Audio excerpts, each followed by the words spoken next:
अमन, आप मुस्लिम है या नॉन मुस्लिम है, पहले क्लियर कर दीजिए।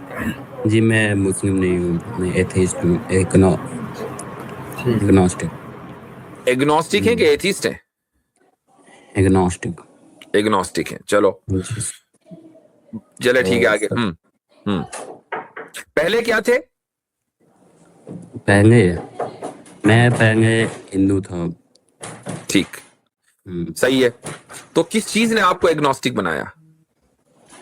एग्नोस्टिक बेसिकली मुझे इसे बना कि मैं बहुत सारी चीज़ें देखता था आसपास कि कभी कोई कुछ कर रहा है, उसका कोई मतलब नहीं बनता है, कोई बेवजह कुछ भी कर रहा है, उसके पीछे पूछो कि क्या सेंस है इसके पीछे पड़ा है। लोग कहते थे कि बस चलते आ रहा है, हम भी कर रहे हैं। जैसे कि हाल ही में एक बताता हूँ आपको एक हिस्सा। एक्चुअली मेरी दादी का डेथ हो गया था, तो बात होता है कि बाग बनाने का, मुंडन करने का। मैं पूछा कि यार ये सब क्यों करने, ये सब क्यों करने का, ये सब चीजें भाग। थोड़ा जोर से बोलिए। मेरी आवाज आ रही है आपसे? हाँ जी जी। हाँ, तो मैं सोचा कि ये सब क्यों करना, ये सब क्यों कर रहे हैं, भाग मुंडवा रहे, अच्छा खासा तो दिख रहा हो यार, क्या हो जाएगा इस सब चीजों से। मैं बहुत ही सोचता था कि क्या है ये सब चीज, इसलिए मतलब फिर मैं सोचना शुरू कर दिया कि ये सब क्या कर रहा है, नहीं कर रहा है। भाई साहब, आपके दरवाजे पे कोई है, कोई खोल ही नहीं रहा। नहीं, एक्चुअली एक मिनट, आप एक सेकंड आप मुझे दे सकते हो? आप एक हाँ सेकंड। बिल्कुल दे सकते हैं। Okay okay okay.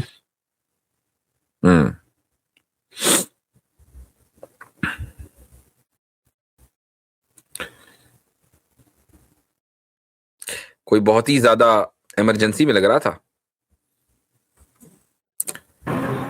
इमरजेंसी जी तो हजरत बहुत ज्यादा तो लग रही थी, लेकिन उनकी कहानी और भी ज्यादा जबरदस्त लग जी रही है।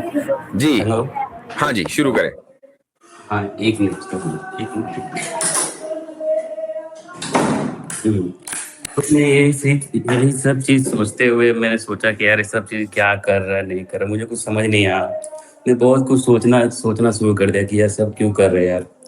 मतलब कोई भी चीज नियम कर रहा है, कोई भी कुछ कर रहा है, बस उन्हें उसके पीछे कोई सेंस नहीं बनता। फिर धीरे धीरे और क्वेश्चन शुरू करने लगा, और दिमाग में ख्याल आने लगे, फिर इसे करते करते बहुत सारा क्वेश्चन है, फिर मैं एग्नोस्टिक बन गया। तो सर मैं सही है। अपना तो सवाल यानी रखता आपको हूँ। बहुत सी जो चीजें हैं, रिचुअल्स हैं आपके हिंदुइज्म में जो थे, उसको वो आपको समझ में नहीं आए और उसकी वजह से आपने हिंदुइज्म छोड़ दिया। लेकिन जैसे आपको कि नहीं लगता? हिंदुइज्म। जी, सॉरी सॉरी सॉरी, गो आप अहेड। सर, आप नहीं, आप कुछ बोल रहे थे सर। ठीक है, मैं ये पूछ रहा हूं कि आपको नहीं लगता कि ये भी तो हो सकता है ना कि ये रिचुअल्स जो कुछ हैं, चाहे वो सर मुंडाना है या जो भी है, ये कुछ इंसानों के बनाए हुए हों जो चंद सदियों से आपके कल्चर में चले आ रहे हों। इन रिचुअल्स के इलॉजिकल या इरेशनल होने से ये कहां साबित होता है कि खुदा ही नहीं है? जी हाँ, तो मैं इस पे आता हूँ सर। अब मैं एक्चुअली जब मेरा क्वेश्चन था यहाँ पे आने का, बहुत दिन से आपसे ट्राई कर रहा था बात करने को, बस आज मौका मिला है। ठीक है, तो मैं अपना सवाल रखता हूँ। तो मेरा सवाल ये है कि जो अल्लाह ताला है, खुदा है, भगवान है, वो मतलब ये इंसाफ करने वाले क्यों नहीं है? मतलब आपको लगता है कि वो इंसाफ कर सकते हैं हर एक आदमी के साथ, वो जायज कर सकते हैं, मतलब किसी के साथ कोई भेदभाव नहीं? आप ये मानते हो ये चीज? बिल्कुल। अच्छा जी, ठीक है। तो ये चीज मैं देखता हूँ कि कोई भी एक सेकंड, मैं एक्चुअली नर्वस हो रहा हूँ आपसे बात करने टाइम।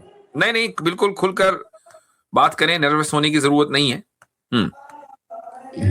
तो मैं ये चीज देखता हूँ कि एक मैं सिनेरियो रखता हूँ, ठीक है ना, आपके सामने, ठीक। ठीक है, तो एक सपोज एक बच्चा पैदा होता है ब्राह्मण के घर, ओके। और एक बच्चा पैदा होता है मुस्लिम के घर, एकदम प्योर मुस्लिम जो रिचुअल फॉलो करता है सब कुछ। और दोनों दोनों बच्चा पैदा होता है, धीरे धीरे अपने बड़ा होता है, अपना रिलीजन को जानता है, पहचानता है, सब कुछ करता है। और वो फिर धीरे धीरे आपको धीरे धीरे जो चीज में रहा है, जिया है, उसी में मर जाता। सपोज एक मुस्लिम है, एक और हिंदू है। तो ये कहाँ का इंसाफ है कि देखिए जो एक्चुअली जो हिंदू है, हिंदू मरा तो अकॉर्डिंग टू मुस्लिम वो कि वो सिर करते हुए मरा, अकॉर्डिंग टू जहाँ तक मेरा समझ है सब कुछ है, वो एक्चुअली मतलब जहन्नमी है एक तरह से। ओके, और एक हिंदू है तो सॉरी एक मुस्लिम है जहाँ पैदा हुआ वही पला भरा सब कुछ किया और मरा तो हिंदू के हिसाब से वो नरकी कुछ भी वॉटेवर। तो ये कहाँ का इंसाफ है? अगर कोई पैदा होता है तो इसमें उसकी थोड़ी गलती है। सही। चलिए, तो मैं आपको इंशाअल्लाह कोशिश करूंगा कि इसका मुख्तसर सा ब्रीफली आपको मैं जवाब दे दूं, और मुझे उम्मीद है कि आप अगर खुले दिल से इसको सुनेंगे तो समझ जाएंगे। जी। सबसे पहली बात तो ये जहन में रखनी चाहिए कि इंसाफ अदालत में मिलता है। अगर मान लीजिए कोई जुर्म हो जाए तो आप सबसे पहले कहाँ जाते हैं? आप पुलिस को रिपोर्ट करते हैं, पुलिस FIR लॉन्च करती है, उसके बाद फिर कहाँ इंसाफ मिलता है? इंसाफ अदालत में मिलता है। आप अगर ये चाहें कि इंसाफ थाने में मिल जाए तो वो इंसाफ नहीं होगा, वो कॉम्प्रोमाइज होगा। आप अगर ये चाहें कि इंसाफ सड़क पर मिल जाए तो वो मॉब लाइक मेंटालिटी तो है, आप उसको इंसाफ नहीं कह सकते। क्या आप इस चीज को जस्टिफाई करेंगे कि मान लीजिए एक आदमी ने किसी को कत्ल कर दिया और अब जो कत्ल हुआ है उसके रिश्तेदार उस कातिल को तलाश करें और उसको गोलियों से भून दें, क्या आप इसको ये कहेंगे कि इंसाफ हुआ?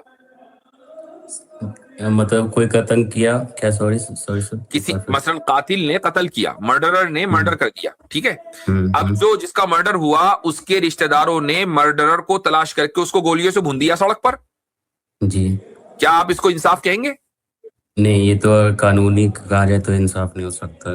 कानून के चूंकि अदालत में नहीं पहुंचे ना अभी तक, लेकिन अगर यही इसी मर्डरर को आप अदालत में लेके चले जाएं और अदालत में ये फैसला हो कि भाई इसको फांसी पे लटका दो और उसको फांसी पे लटका दिया जाए, तो क्या आप इसको इंसाफ कहेंगे?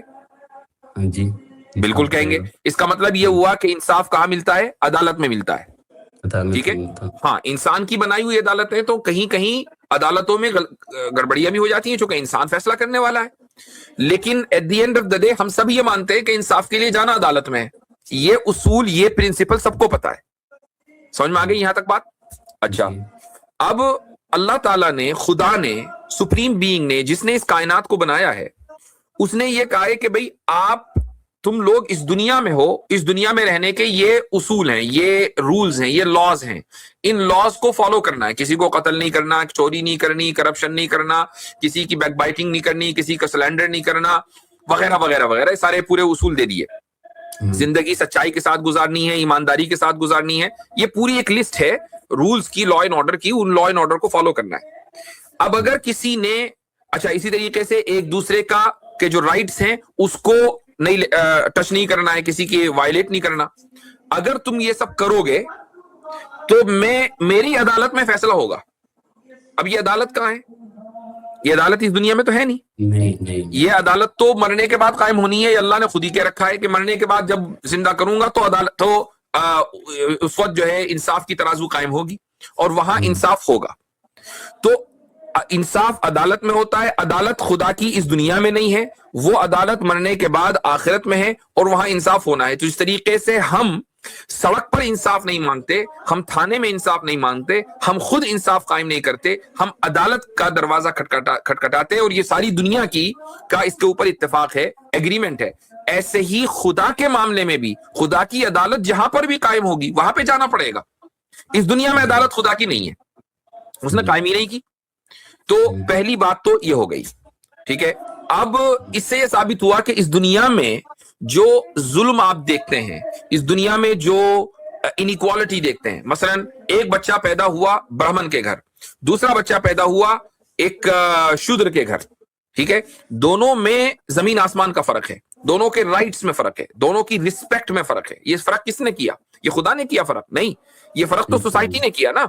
सोसाइटी ने कहा कि भाई ब्राह्मण के घर में जो बच्चा पैदा हो रहा है वो बाय डिफॉल्ट रिस्पेक्टेड है, और शूद्र के घर में जो बच्चा पैदा हो रहा है ये इंसानी सोसाइटी ने तय किया कि वो बाय डिफॉल्ट रिस्पेक्टेड नहीं है। उसको रिस्पेक्ट गेन करने के लिए आज भी कितनी मेहनत करनी पड़ती है आप जानते हैं, ठीक है। ये खुदा ने तो सिस्टम कायम नहीं किया, ये इंसान ने कायम किया। अब ये जो इनइक्वालिटी है, जो बराबरी नहीं है, ये जुल्म है। इस जुल्म का बदला कहां मिलेगा? जब अदालत कायम होगी। यहां पर तो ये जुल्म चलता रहेगा। एक मर्डर अगर मर्डरर मर्डर कर रहा है तो जज आके फौरन तो इंटरवीन नहीं करेगा ना, वहां अदालत कायम होगी तो फिर वो सजा सुनाएगा। ऐसे ही इस दुनिया में जुल्म चलेगा, लेकिन उस जुल्म की जो सजा है जालिम को, वो मिलेगी जब अदालत कायम होगी। यहां तक ये बात समझ में आ गई। अब हम आगे बढ़ते हैं। आपका जो क्वेश्चन था कि एक बच्चा मुसलमान के घर पैदा हुआ और वो एक प्रैक्टिसिंग मुस्लिम था।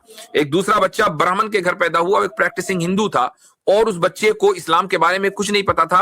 वो उसी तरीके से बड़ा हुआ और वो मर गया और खुदा के अदालत में पहुंच गया। तो उसका तो कोई कसूर नहीं, इसको तो पता ही नहीं है। तो आप ये अज्यूम करके चल रहे हैं कि ऐसे सिनेरियो में भी खुदा उस बच्चे को फौरन जहन्नम में डाल देगा। ऐसा नहीं है। जिसको इस्लाम के बारे में, इस्लाम का पैगाम जिसको ना पहुंचा हो और वो पूरी जिंदगी इसी तरीके से गुजार कर मर गया, खुदा उसको जहन्नम में नहीं डालेगा। अच्छा। खुदा उसको, हाँ, उसमें यह बात जरूर है कि खुदा ने आपको अकल दी है। उस अकल की रोशनी में आपने देखा कि यार मेरी दादी का इंतकाल हुआ, उनका देहांत हुआ और मुझे बाल मुंडाने पड़ रहे, तो आपने अकल की रोशनी में इस रिचुअल को रिजेक्ट कर दिया। और उसी अकल की रोशनी में आपने कहा कि भाई फिर मैं तो इस मजहब को या रिलीजन को या इस सोसाइटी को मानता नहीं, इस रिचुअल को नहीं मानता। अकल इस्तेमाल की ना, किसी ने आके कहा तो नहीं था, कोई स्क्रिप्चर तो आपने नहीं पढ़े थे, अपनी अकल की बुनियाद पर आपने ये तय किया। तो जिस अकल ने आपको एक रिलीजन से निकाला है, एक धर्म से निकाला है, वही अकल आपको किसी धर्म में दाखिल भी तो कर सकती है। तो उसी अकल की रोशनी में आप ये भी तो जान सकते हैं कि इस पूरी कायनात का, इस पूरे यूनिवर्स का कोई एक ना एक बनाने वाला है। वो कौन है, उसको मैं क्या कहूं, वो डजंट मैटर। आप उसको अल्लाह के, आप उसको भगवान के, आप उसको ईश्वर कहें, ये एक आपकी पर्सनल चॉइस है। लेकिन असल ये है कि उस कायनात का कोई ना कोई बनाने वाला है। या आप अपनी अकल से फैसला कर सकते हैं। जी।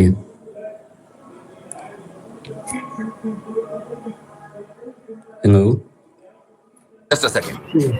तो आप अपनी अकल से ये फैसला कर सकते हैं। अगर मान लीजिए इस अकल का भी आप इस्तेमाल ना करें, और हालांकि आप कर रहे हैं लेकिन उसका सही इस्तेमाल ना करें, तब तो मुमकिन है कि खुदा ताला की अदालत में जब पेश हो तो उसकी बुनियाद पर सजा हो। लेकिन एक आदमी ब्राह्मण के घर में पैदा होने के बाद जब उसने अपनी अकल का इस्तेमाल किया और उसने कहा नहीं, कोई एक खुदा है, कोई एक बनाने वाला है, कोई एक ईश्वर है और मुझे उस ईश्वर को तलाश करना है। वो ईश्वर इस मूर्ति में हो, वो उस पत्थर में हो, वो उस तस्वीर में हो, वो उस दरख्त में हो, वो उस पत्ते में हो, वो उस जानवर में हो, ये नहीं होगा। वो इस कायनात का बनाने वाला, वो कायनात के अंदर नहीं बैठा है। ये अकल से आप बहुत आसानी के साथ समझ सकते हैं। और अगर इस कन्विक्शन के साथ वो बंदा ब्राह्मण के घर में रहता हुआ भी अगर वो मर जाए, तो इस बात की फुल उम्मीद है कि वो जन्नत में जाएगा, चाहे उसने कलमा ना पढ़ा हो। समझ में आया?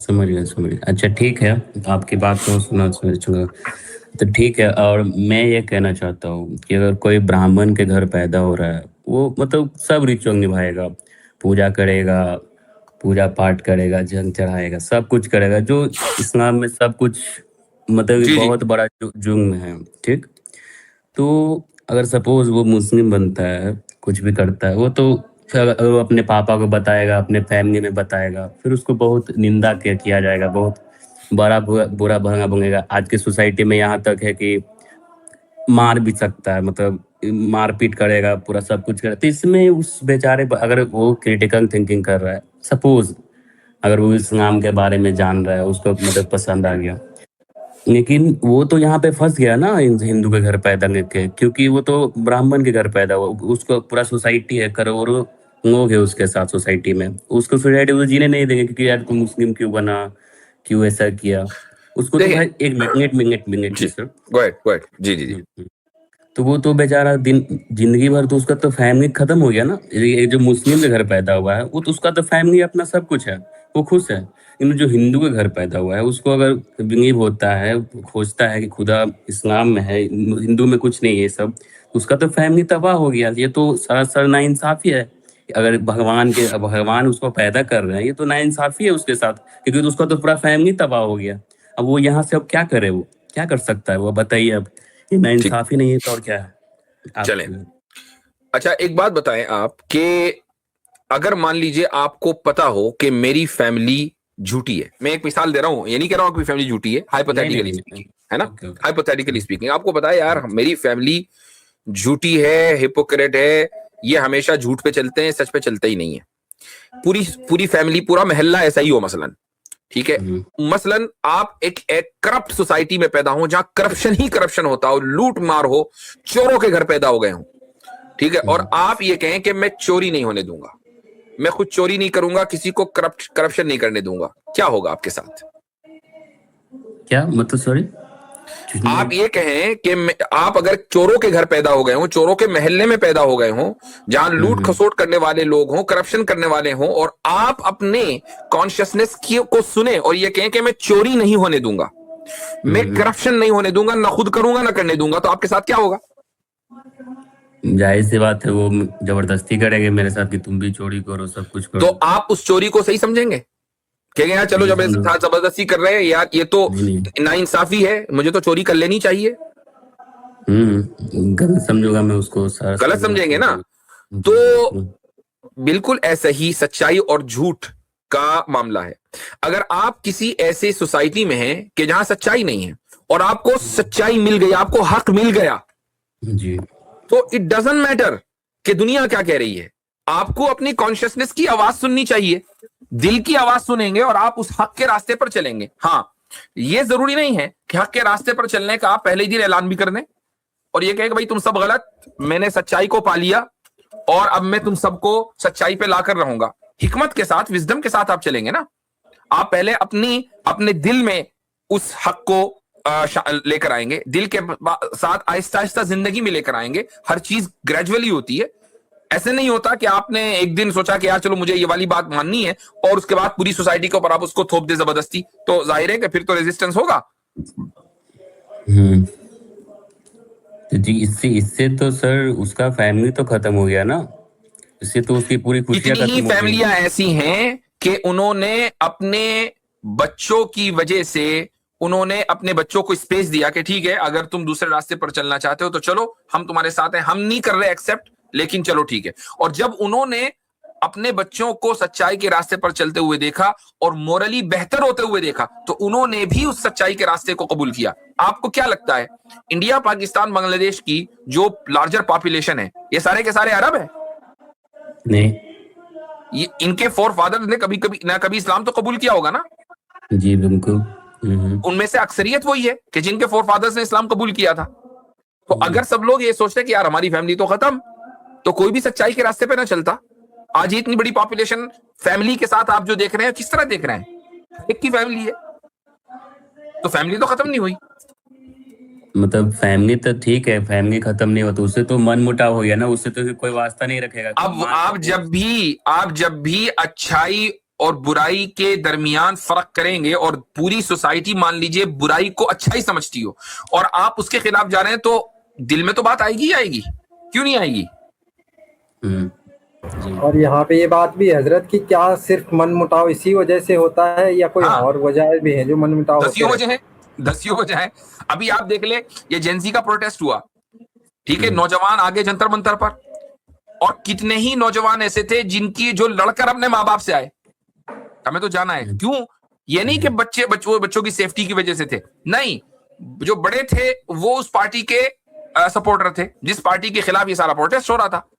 तो मन मुटाव तो हुआ ना यहाँ पर भी, लेकिन कुछ बच्चों ने या नौजवानों ने सोचा कि नहीं, हमें तो हक के साथ खड़ा होना है, डजंट मैटर कि हमारे माँ बाप हमारे खिलाफ है या नहीं। ठीक है, आपकी बात को मैं समझ रहा हूँ कि हमें हक के साथ खड़ा होना चाहिए, जरूर होना चाहिए। अगर मेरा फैमिली गलत है, कोई सपोज अगर चोर है, कुछ भी है, तो मैं उसे छोड़ दूंगा, सही, सब सही है। लेकिन इसका मतलब ये नहीं कि मैं अगर इस रिलीजन को अगर बोल रहा हूँ कि ये गलत है तो दूसरा रिलीजन ही सही है, नहीं। मैं यहाँ पे किसी रिलीजन को यहाँ सही नहीं बोल रहा हूँ कि इस्लाम, यहाँ पे मैं सिर्फ एक सिनेरियो रख रहा हूँ। ठीक है, बहुत अच्छा। आपको मैं ये कहता हूं कि आपने एक स्टेप उठा लिया। पहला स्टेप ये है कि आपने उस रिलीजन को छोड़ दिया जो रिलीजन आपको सेंस नहीं, is not making sense to you, जो समझ में नहीं आ रहा। ये पहला स्टेप है। अब दूसरा, तीसरा, चौथा स्टेप आप खुद उठाएं। मैं तो नहीं कह रहा हूं कि आप उठाएं, मैं कह रहा हूं आप रिसर्च करें, आप पढ़े इस्लाम को, आप पढ़े क्रिश्चियनिटी को, आप पढ़े जुडिज्म को, आप जितने भी स्क्रिप्चर्स हैं उसको पढ़िए, उसके बाद खुद फैसला कीजिए जी, जी, इसलिए यही तो कहना चाह रहा हूँ ना मैं कि सपोज़ कोई देखिए आप मैं एक बार फिर से अगर मेरा क्वेश्चन समझिएगा, ठीक? यहाँ पे अगर कोई किसी के घर पैदा हो रहा है, तो किसके बावजूद पैदा हो रहा है? सॉरी, किसके ऑर्डर से पैदा हो रहा है? सब समझ रहे हैं मेरी बात को आप मैं क्या कहना चाह रहा हूँ? मैं समझ गया हूं, लेकिन भगवान की वही मर्ज़ी से। जिसने पैदा किया उस घर में, उसी ने आपको बुद्धि और अकल दी है, जिसको इस्तेमाल करके आप हक के रास्ते तक पहुंच सकते हैं। अगर सर, किसी सर, के सर। घर में, होल्ड ऑन, अगर किसी के ओके। घर में पैदा हो जाना ये इस बात को मतलब नेसेसरी करता कि आपको घर का की जो एक व्यवस्था चली आ रही है उसी को आप फॉलो करेंगे, तो चोर के घर में पैदा होने वाले को हमेशा चोर होना चाहिए, और रेपिस्ट के घर में पैदा होने वाले को हमेशा रेपिस्ट होना चाहिए। वो अलग चीज़ है सर, जो नहीं, वो अलग चीज रेपिस्ट नहीं, यही है। नहीं, नहीं, नहीं, आप नहीं, उसको अलग क्योंकि इसलिए समझ उसके रहे हैं कि सर, चूंकि सर, सर। चोरी को हर एक आदमी बुरा समझता है, रेप को हर एक आदमी बुरा समझता है। बिल्कुल, इसलिए वो अलग हुए। चोर चोर हो, रेपिस्ट है, वो सबके नज़र में गलत है। लेकिन जो रिलीजन है, वो कुछ के जो दोनों हिंदू मुस्लिम है, वो दोनों कुछ के नज़र में सही है, हिंदू भी गलत भी है, कुछ के नज़र में मुस्लिम भी सही गलत भी है। यहाँ पे कोई पूरा गलत नहीं है। यहाँ पे बात अगर चोर और रेपिस्ट का किया जाए, वो सबके नज़र में गलत है। अच्छा, कत्ल करना हर एक की नजर में बुरा नहीं है। मान लीजिए, मैं एक मिसाल देता हूं आपको, बड़े बड़े गैंग चल रहे हैं इस वक्त कि उन्होंने देखा कि अच्छा फला आदमी ने फला जानवर का गोश्त खा लिया, चलो भाई उसको निपटा दो। और जो लोग मारने वाले हैं वो उसको मारने के अमल को, मारने के काम को गलत नहीं समझ रहे हैं, जो बिल्कुल सही समझ सोसाइटी, रहे हैं, वो उसको नोबल समझ रहे हैं। अब क्या करेंगे इसका? लेकिन सर वो तो मोरंगी तो गलत है ना सब। वो तो आप कह रहे हैं ना, जो मार रहा है वो तो नहीं कह रहा ना, वो तो कह रहा है मोरली ये तो मैं रिलीजन की को सर्व कर रहा हूं, ये तो गॉड का काम है। क्या करना सर? सॉरी, फिर से कहिएगा। किसको मारना? तो उस आदमी को जिसने किसी जानवर का गोश्त खा लिया, अच्छा। अब उसकी लिंचिंग विंचिंग होती है कि नहीं होती? और जो करने वाले हैं वो उसको मोरली बिल्कुल ठीक समझ रहे हैं। उनके घर में कोई पैदा हो गया तो उसको भी लिंचर ही होना चाहिए फिर। अच्छा, तो मतलब तो कहने की मकसद ये कि किसी घर में पैदा होने का मतलब ये नहीं है कि आपको उस घर की जो ट्रेडिशंस हैं उसको फॉलो करना जरूरी है। उसी पैदा करने वाले ने आपको अकल दी है, उस अकल को इस्तेमाल कीजिए और सीधे रास्ते तक पहुंचिए। जिस तरीके से एक मुस्लिम के घर में पैदा होने वाला जरूरी नहीं है कि जन्नती में जाए, वो रास्ता भटक सकता है, ठीक नहीं है। जो एथिस्ट हुए मुसलमान के घर में पैदा होकर, जो कि अकल का इस्तेमाल नहीं किया, that's what I am trying to say. किसी के घर में पैदा होने का मतलब ठप्पा नहीं लग गया कि ये जन्नत में जाएगा, जहन्नम में जाएगा। अच्छा सर, मैं आपसे एक क्वेश्चन पूछूं सर आपसे? बहुत देर हो गई, अब अगले भी लोग हैं ना, फिर आप सर, आइएगा सर, इंशाल्लाह अगली मर्तबा। एक लास्ट क्वेश्चन सर, एक लास्ट क्वेश्चन, बस बस। कल एक अगले बस मैं हफ्ते आपसे आइएगा। सर, अगले सर, हफ्ते आ सर, जाए इंशाल्लाह, एक अगले मिनट हफ्ते सर, आ बस जाए। एक मिनट सर पूरा। बस आप अगले हफ्ते आइएगा, अगले हफ्ते के लिए बचा के रखिए कुछ, ऐसे में दिक्कत हो जाएगी। टाइम बहुत हो रहा है ना एक कॉलर के साथ भाई, तो इसको भी समझें जी, आप। अनोनिमस। जी भाई, अनोनिमस। जी नाइस बॉय साहब। आदाब मुफ्ती साहब। आदाब जी जनाब, क्या हाल चाल है? जी सब अल्हम्दुलिल्लाह, सब बढ़िया है। तो मेरा क्वेश्चन ये था कि इस्लाम में कॉन्सेप्ट है कि खुदा जो है वो बेनियाज है, खुदा को हमारे नमाज रोजा की कोई जरूरत नहीं है, वो हमसे कुछ नहीं चाहता है। लेकिन फिर वहीं पे एक कॉन्ट्रडिक्शन आता है कि उसे शिर्क से फर्क पड़ता है, उसके लिए वो सजा देता है कि आप बाकी सारे गुनाह माफ हो सकते हैं लेकिन शिर्क नहीं हो सकते। तो ये आपस में कॉन्ट्रडिक्शन नहीं लगता? आप मुसलमान हैं? जी अच्छा, आप आके आपने आदाब वादाब किया, मैं समझा कि शायद आप गैर मुस्लिम हैं। मुसलमानों का अदब तो ये है कि हम सलाम करते हैं ना। जी जी, नहीं आदाब मतलब यहाँ पे प्लेटफॉर्म पे था कि सब लोगों को मैच हो जाए। नहीं नहीं नहीं, आप हमसे बात कर रहे हैं तो हमसे बात करें तो वो मुसलमानों वाला अदब होना चाहिए, जी जी उससे एक मिक्स मैसेज भी जाता है। जी, आगे और से ध्यान रखो। जी हाँ, दूसरी बात ये है कि चलें, आपने चूंकि ये सवाल कर लिया और अब मैं इसका जवाब दूंगा। इस उसूल को भी जहन में रखना चाहिए था कि अभी हम शुरू में गैर मुस्लिमों से बात कर रहे हैं। तो खैर, आपने सवाल किया कि अल्लाह ताला को हमारी इबादतों की कोई ज़रूरत नहीं है, वो बेनियाज है, इसमें कोई शक नहीं है। और उसके बाद आपने कहा कि ये कॉन्ट्रडिक्ट करता है कि अल्लाह ताला को शिर्क से फर्क पड़ता है वो सजा देता है। ये दोनों ही, ये पूरा जो आपका जो सवाल है ये इस एक असम्पशन के ऊपर मबनी है। वो असम्पशन ये है कि ये सवाल करने वाला ये समझता है कि अल्लाह ताला जो सजा देता है या किसी को सवाब देता है वो अपनी वजह से देता है। सवाब और सजा देना ये उसकी अपनी वजह से है। उस पर फर्क पड़ रहा है तो उसने सजा दी, और नहीं फर्क पड़ा तो उसने सवाब दिया।